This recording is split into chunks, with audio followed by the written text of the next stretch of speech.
ভুক্ত দেশ অর্থাৎ গালফ কোঅপারেশন কাউন্সিল। গালফ পৃথিবীর সবচেয়ে বৃহত্তম গালফ হচ্ছে মেক্সিকো গালফ, যেটাকে আমেরিকান গালফ বলা হয়ে থাকে। বর্তমান ডোনাল্ড ট্রাম্প আমেরিকা গালফ দিছে। সো আমরা যদি দেখি যে গালফ কোঅপারেশন বা উপসাগরীয়, এই উপসাগরীয় ভুক্ত দেশ রয়েছে 6টি। জিসিসি ভুক্ত দেশ কয়টি রয়েছে? 6টি। জিসিসি ভুক্ত দেশ রয়েছে কয়টি? 6টি। এইটা মনে রাখার মজার একটা টেকনিক রয়েছে, মজার, আবারও বলতেছি মজার একটা টেকনিক। এই টেকনিকে পড়াশোনা করলে তুমি আর তোমার হচ্ছে কি সাধারণ জ্ঞানে বিভ্রান্তি তৈরি হবে না। দেখো সহজভাবে মনে রাখার একটা টেকনিক হচ্ছে, যেমন আমরা মানচিত্র দেখতেছি তেমন আমরা জিসিসি ভুক্ত Gulf cooperation council, Gulf GULF, Gulf cooperation, Gulf cooperation council, Gulf cooperation council অর্থাৎ জিসিসি ভুক্ত হচ্ছে মধ্যপ্রাচ্যের উপসাগরীয় যে দেশগুলো রয়েছে, উপসাগরীয় পারস্য উপসাগরীয় ভুক্ত যে দেশগুলো রয়েছে, এই দেশগুলো 6টি দেশ নিয়ে হচ্ছে এই জিসিসি নামে একটা সংগঠন রয়েছে। এই সংগঠনটা মনে রাখলে মধ্যপ্রাচ্যের গুরুত্বপূর্ণ দেশগুলো কিন্তু আমরা অলরেডি এখানে মনে রাখতে পারবো। তাহলে দেখি জিসিসি ভুক্ত দেশগুলো 6টি কিভাবে মনে রাখবা। মনে রাখার একটা টেকনিক রয়েছে।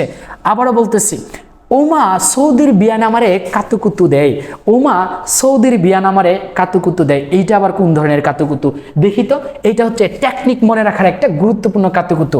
দেখো ওমা মানে হচ্ছে উমান, উমা মানে হচ্ছে ও না দিয়ে লিখতে পারো, ওমা মানে হচ্ছে কি উমান, উমান।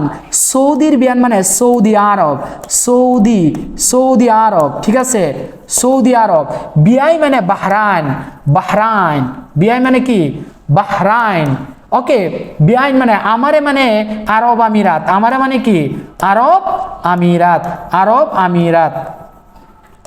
আমারে মানে হচ্ছে আমারে কাতুকুতু দে, এইটা দিয়েও কিন্তু আমরা মনে রাখি কাতার। এই যে দেখো কাতার এন্ড কুয়েত, কাতু দে কাতার, কাতার। আবার বলতেছি কাতার। আরেকটা কি নাম বললাম? কুতু দে মনে রাখতে পারো কুয়েত, কুয়েত, কুয়েত, এই যে কুয়েত, ঠিক আছে।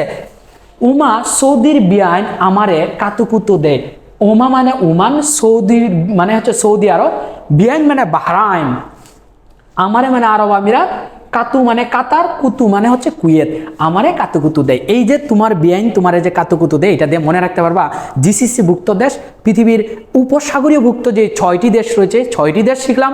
পাশাপাশি পারস্য উপসাগরীয় অঞ্চলের এই দেশগুলো মানচিত্র যদি আমরা দেখি, এই যে পার্সিয়ান গালফ, যেটা পৃথিবীর আরেকটা জিনিস শিখে ফেললাম মজার বিষয়, সেটা হচ্ছে যে পৃথিবীর বৃহত্তম গালফ যদি বলে থাকি বা উপসাগর বলে মেক্সিকো বা আমেরিকান উপসাগর। ওকে, এরপর যদি প্রশ্ন আসে বে হিসেবে পৃথিবীর বড় উপসাগরের নাম হচ্ছে বঙ্গোপসাগর, বঙ্গোপসাগর, বঙ্গোপসাগর বে হিসেবে, কিন্তু গালফ হিসেবে হচ্ছে মেক্সিকো বা আমেরিকান উপসাগর। ওকে, আর গালফ কোঅপারেশন কাউন্সিল জিসিসি ভুক্ত দেশ হচ্ছে 6টি। মধ্যপ্রাচ্যের এই যে পার্সিয়ান যে গালফ রয়েছে, এই পার্সিয়ান গালফের অধীনে যে পাশাপাশি যে 6টা রাষ্ট্র রয়েছে, 6টা রাষ্ট্রের সংগঠন হচ্ছে জিসিসি ভুক্ত। এইভাবে পড়লে আমাদের আর ভুল যাবে, আশা করি আর যাবে না, কোনো চিন্তা নাই। আমাদের মনে রাখার এই জিসিসি ভুক্ত দেশগুলোর আমরা সহজভাবে আমরা শিখতে পারবো, ঠিক কিনা? আশা করি তোমাদের খুবই খুবই ভালো লাগতেছে, তাই না? এইভাবে যদি আমরা শিখতে পারি, তাই না? আচ্ছা।